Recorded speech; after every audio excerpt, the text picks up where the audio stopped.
Ahora, si le parece de pasar, Sí, pasamos ya mismo a hablar con alguien que sabe y nos referimos al licenciado Raúl Mercau. ¿Cómo le va? Buen día, Raúl.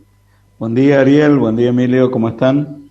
bien, muy Muy bien. bien. Un gusto escucharlo después de una semana y de que pasaran varias cosas en este país con la economía también, ¿no? Sí, sí, es increíble, pero esta semana ha durado como 7 días Sí, aproximadamente. pero tenemos un ministro que parece que trabaja días de 48 horas porque está todo el tiempo, todavía no se ven resultados, claro está, pero se lo ve trabajando al jefe de gabinete y coordinando ahí acciones para hacer anuncios y para despejar algo de esta economía.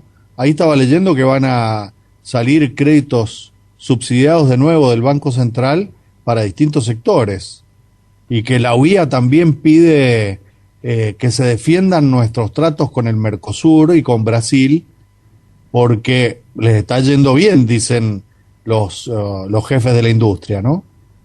Sí, creo que hay que poner un paño de objetividad en todo lo que ha pasado, ¿cierto? En primer lugar, desoyendo las críticas, algunas malintencionadas, creo que los cambios que han venido en el gabinete son lógicos. Es decir, si uno mira la experiencia de lo que ocurre en los parlamentos británicos, alguien que haya visto la serie Borgen y todo eso, cada vez que hay un revés político, tiene que haber un cambio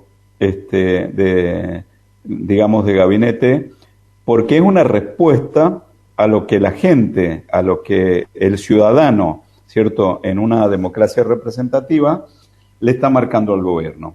En segundo lugar, creo que a diferencia de lo que creen algunos analistas, o vuelvo a insistir, no de una manera objetiva, es un gabinete, en primer lugar, que es bastante equilibrado en representación de lo que es la coalición política dentro de lo que podríamos decir el peronismo ampliado. Es decir, no hay un sesgo, como pretenden algunos, donde se está tratando de favorecer a un cierto sector. Y en tercer lugar, creo que lo que vemos es un gabinete que toma decisiones, ¿cierto?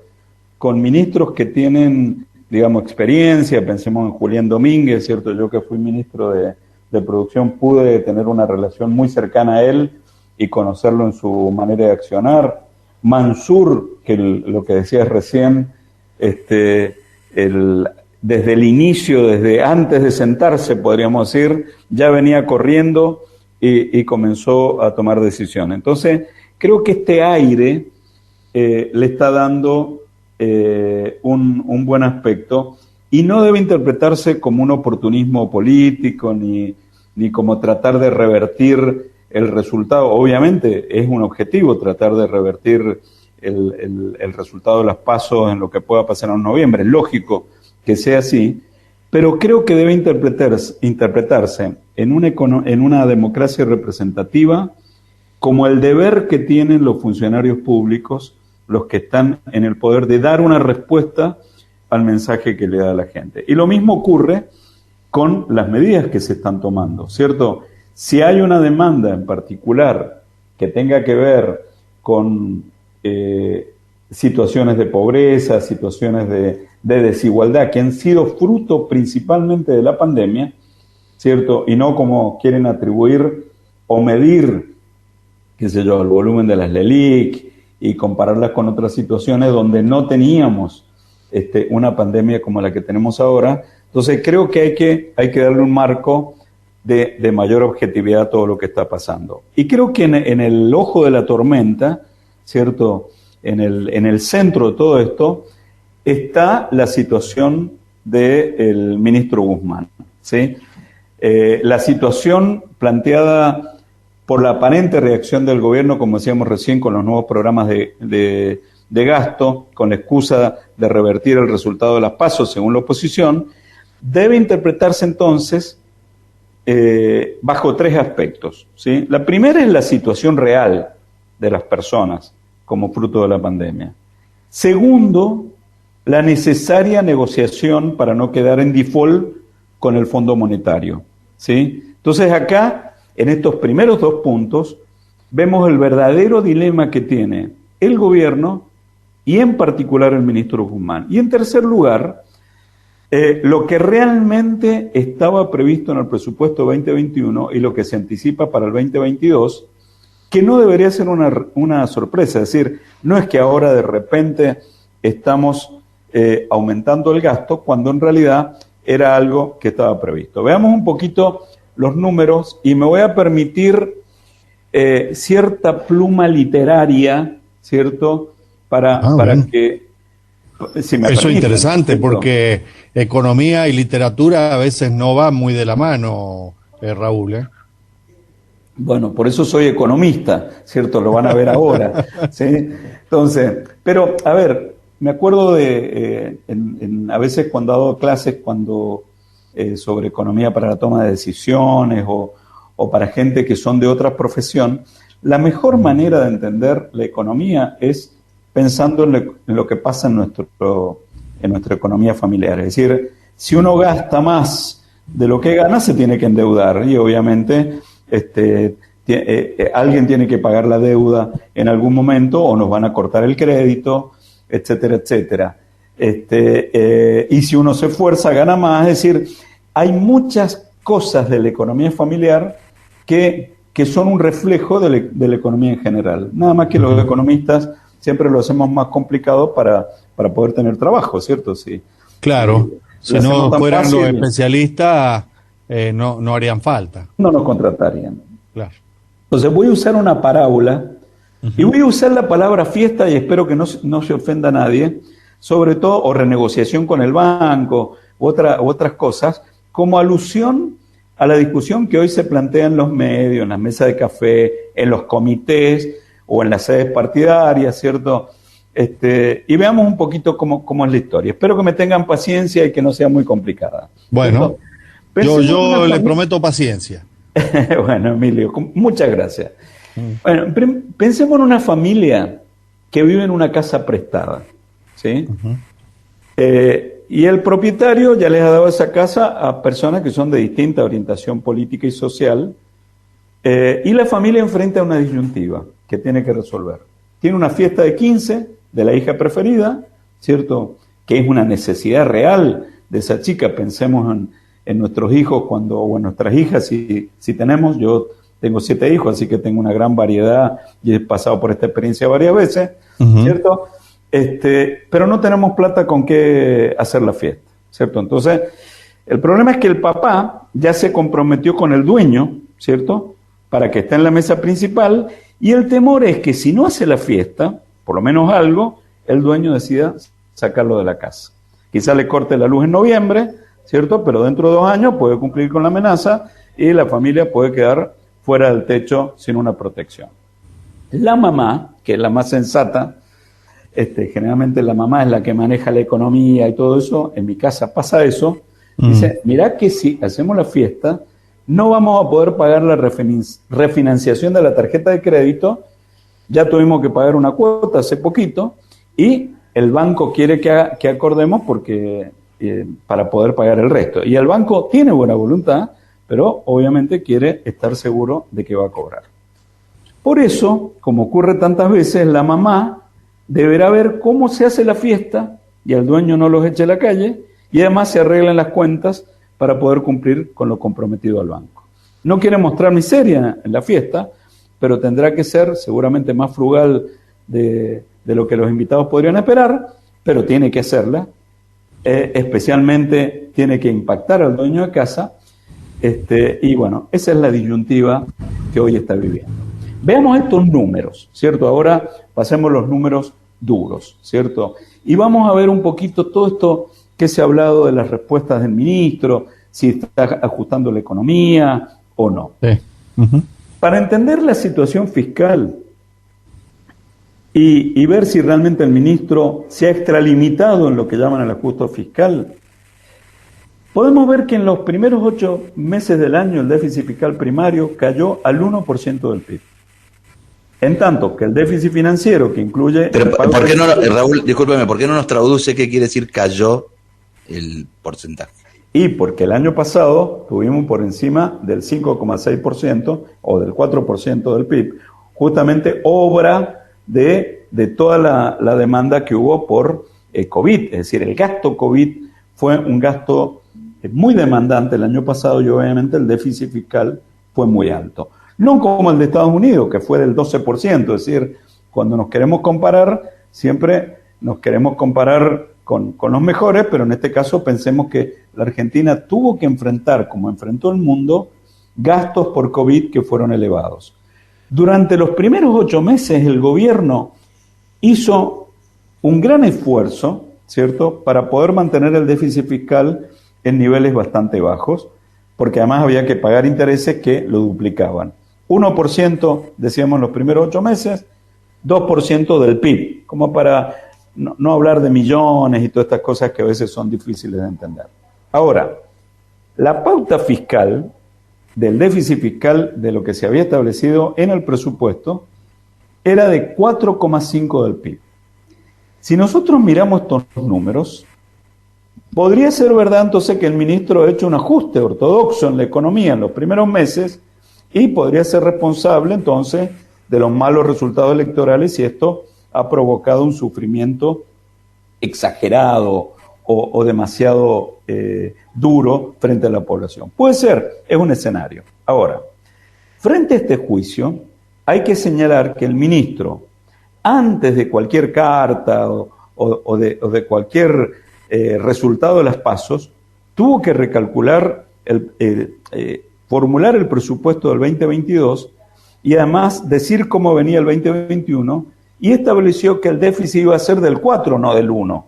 ¿Sí? Es decir, el gobierno tiene margen y tenía en ese momento en los cálculos del ministro 3 puntos del PIB para gastar en esta segunda etapa del año, ¿cierto?, en estos últimos 4 meses. Es decir, que era algo que ya estaba previsto que se iba a aumentar. No era una sorpresa o algo que debería esperarse, sino que estaba presupuestado. 4,5 o 4, que es lo que termina de reformular el ministro. Es decir, estamos hablando de 1,3 billones de pesos. ¿Sí? Yo la verdad que, aún siendo economista, por ahí cuando uno habla de tantos ceros, claro, no queda muy claro, pero sí queda claro estos números que decíamos del 1 o del 4%.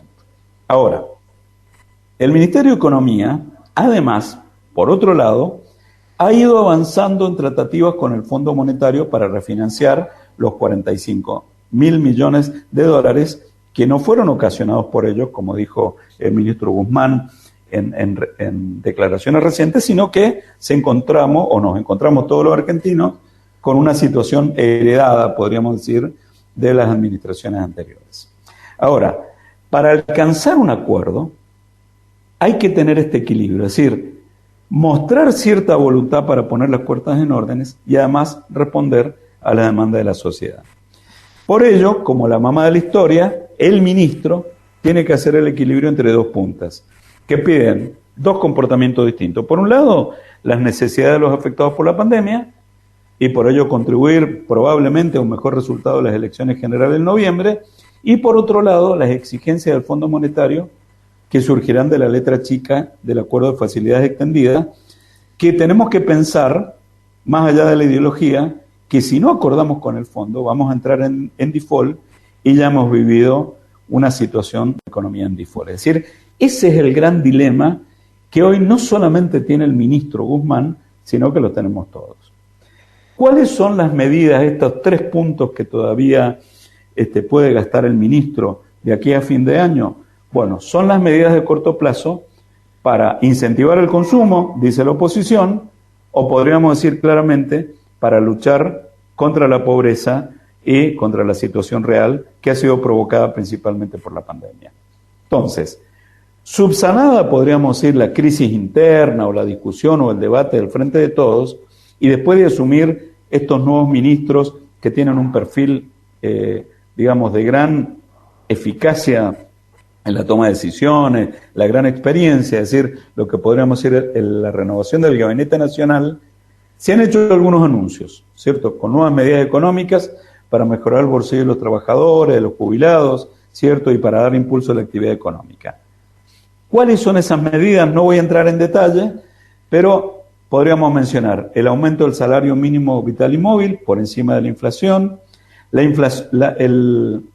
ampliación de algunos programas y la complementación, por ejemplo, de los planes sociales con empleo formal, es decir, que las personas puedan trabajar y no pierdan y puedan seguir percibiendo los planes sociales. Creo que es una gran medida que contribuye a formalizar y además contribuir a mantener una situación que es racional, ¿cierto? De que las personas no quieran perder la ayuda social, sobre todo cuando los ingresos son insuficientes.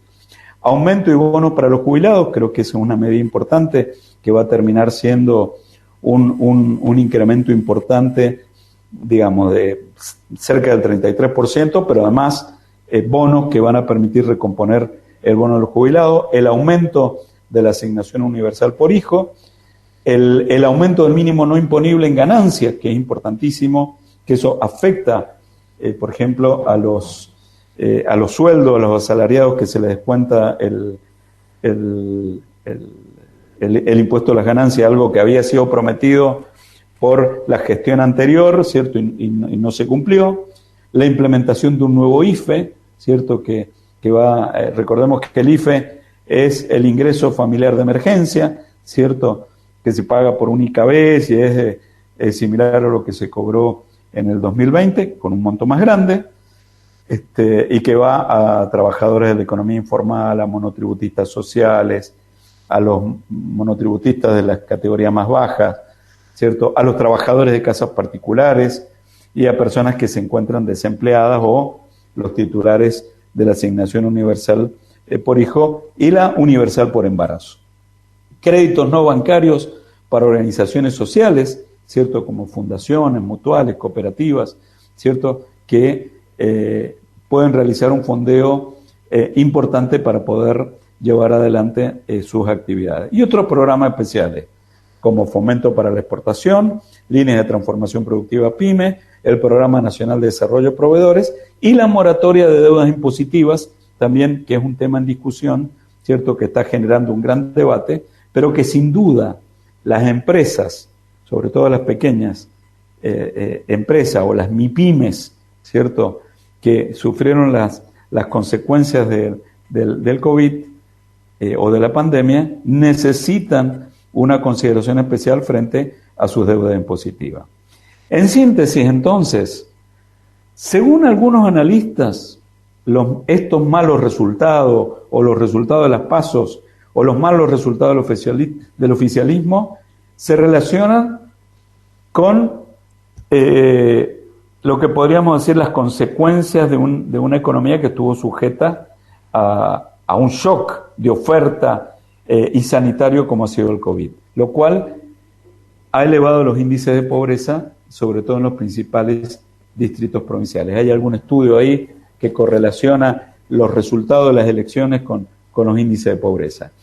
En este sentido, entonces, las medidas anunciadas deben interpretarse bajo la lupa de un correcto funcionamiento de la democracia, como yo decía al inicio de esta columna.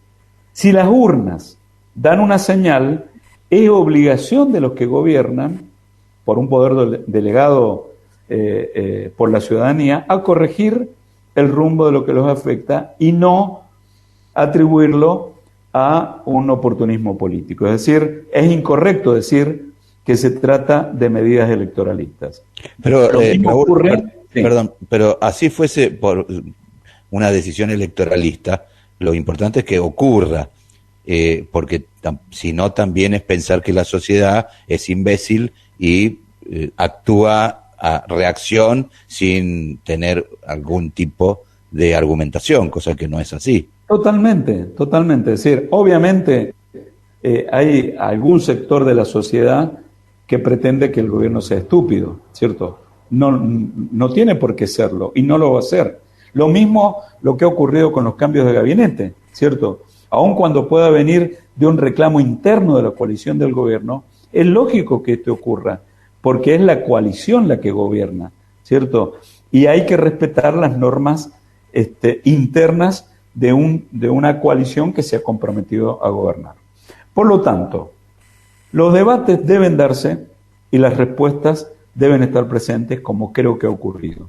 Los aumentos de gastos, además, están dentro de lo que se había presupuestado, no están fuera, no son una sorpresa, y por ello no deben sorprender a nadie, ni a la oposición, ¿cierto?, ni al oficialismo. Es decir, ni alarmar tampoco a alguien.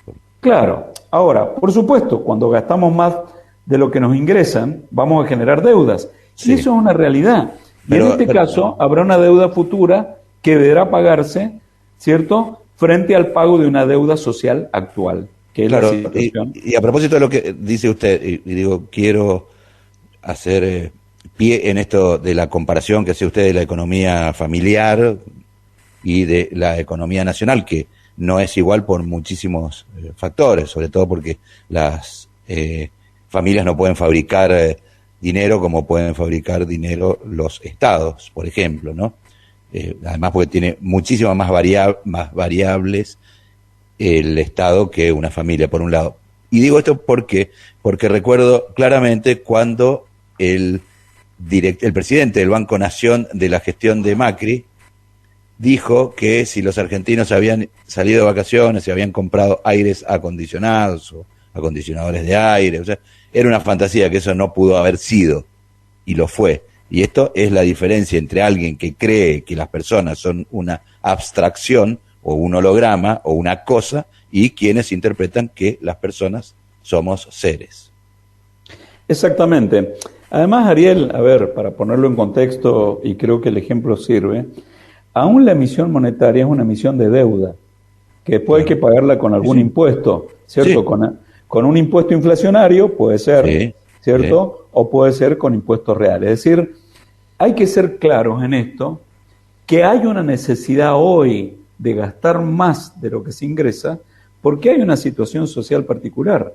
Y como lo hacemos en la casa, es decir, en alguna situación que tenemos una emergencia, vamos y usamos la tarjeta, ¿cierto? Es decir, che, es una irresponsabilidad, decir, ¿qué querés? Que no lleve comida a mi casa, que no atienda a mi viejo que está enfermo. Es decir, hoy estamos en una situación, y obviamente, después todos los argentinos en el futuro, con o sin acuerdo con el Fondo Monetario, y esto es importante, vamos a tener que pagar esa deuda con mayor superávit fiscal o con mayores impuestos inflacionarios, lo que sea, pero es una realidad que debemos enfrentar con objetividad. Sí, para festejar el cumpleaños de nuestra hija o de nuestras hijas, y no de las hijas de alguien que vive en otro lugar. Exactamente. Sí. En síntesis, entonces, creo que el ministro Guzmán quiere pagar la fiesta de 15 años, pero obviamente además sabe que después de la fiesta, el otro día va a tener que ir al banco a refinanciar la tarjeta de crédito, porque quedarse sin crédito es un problema grave para la Argentina. Bueno, clarísimo, como siempre, Raúl Mercado, clarísimo, y también tranquilizador en los aspectos, porque cuando alguien que conoce, que domina, que es docente, que es experto, que ha manejado, no solamente que ha dictado política, sino que ha tenido la responsabilidad de hacerlo y de hacerlo bien, a nosotros que somos ignorantes en esta materia y que solemos preocuparnos a propósito de los títulos escandalosos y de algunas informaciones que no son lo suficientemente chequeadas, bueno, seriamente alienta para que no perdamos esta esperanza. Sí, creo que es importante no perder la capacidad de análisis, ¿cierto? Ver la realidad, no negar que tenemos problemas, ¿cierto? El tema es de qué manera los enfrentamos para solucionarlos. Muchas gracias. Muchas gracias, Raúl. Muy claro siempre. Hasta el viernes. Hasta el viernes próximo.